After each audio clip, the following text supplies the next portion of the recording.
और एनसीईआरटी के बेस पे है, ठीक है। और मैं एक चीज़ बता देता हूँ, अगर आप तबीयत से टीचर्स बोलते हैं कि इनऑर्गेनिक की एनसीईआरटी पढ़ो, ऑर्गेनिक की एनसीईआरटी पढ़ो, मैं तो बच्चों को ये भी बोलता हूँ कि फिजिकल की भी एनसीईआरटी पढ़ो, ठीक है।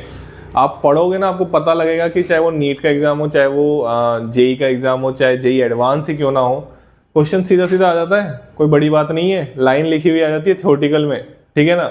ये जो मैं आपके सामने दो स्टेटमेंट लिख रखे हैं ना, सीधे सीधे एनसीईआरटी के हैं, बिल्कुल एज इट इज एनसीईआरटी के हैं। जो नोटेशन यूज में लिए हैं ना जेईई मेंस ने, वो भी एनसीईआरटी के लिए स्टैंडर्ड नोटेशन यूज में लिए हैं, तो यार क्यों ना हम उसको भी पढ़ लिया जाए, है ना। हाँ चलो, तो आगे बढ़ते हैं। क्वेश्चन स्टेटमेंट दे रखे हैं दो, आपको पता है कि स्टेटमेंट वाले में क्वेश्चन में कैसे क्या आते हैं, ऑप्शंस आते हैं कि both statement are correct, both statement are incorrect, एक स्टेटमेंट करेक्ट है दूसरा इनकरेक्ट है, एक करेक्ट है दूसरा इनकरेक्ट है ना।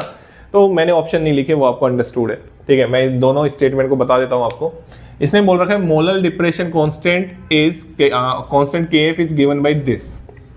अब ये क्या है, बच्चों को उन्हें देखा नहीं होता, बच्चों ने पता क्या देखा होता है, बच्चों ने ये देखा होता है केएफ बराबर आर, या इसको मैं ऐसे बहुत तरीके से आराम से लिखूंगा, ठीक है ना, m1 आर टी एफ का square upon delta H fusion, ये देखा होता है बच्चों ने। एनसीईआरटी में लिख रखा है केएफ और केबी दोनों एक साथ लिख रखे हैं, एनसीईआरटी ने बिल्कुल लिख रखे हैं, और यही नोटेशन यूज में लिए हैं, यही नोटेशन यूज में लिए हैं।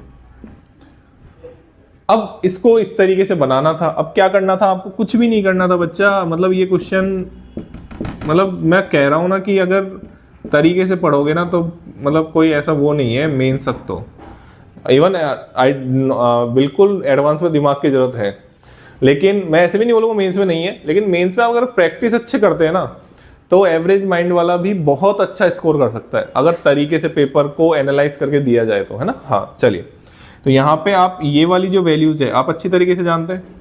थर्मोडायनेमिक्स में मैंने बताया हुआ भी है एक क्वेश्चन के थ्रू, एंट्रोपी, हाँ एंट्रोपी की कैलकुलेशन एक वीडियो डाल रखी है मैंने, आपको मिल जाएगी। तो यहाँ पे अगर हम ध्यान से देखें तो ये डेल्टा एस फ्यूजन के बराबर ही होता है। ये किसके बराबर होता है, डेल्टा एस फ्यूजन के ही बराबर होता है।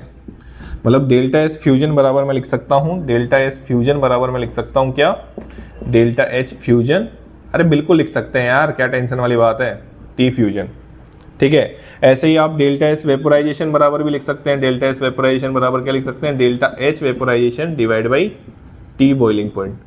तो हो सकता है अगली शिफ्ट्स में ऐसा क्वेश्चन आ जाए, इसके बेस पे आ जाए, क्योंकि क्वेश्चन अलग हो गया लेकिन कॉन्सेप्ट तो सेम ही है ना। हाँ, तो हमारा ये स्टेटमेंट तो पूरा सही है, इसमें कोई टेंशन वाली बात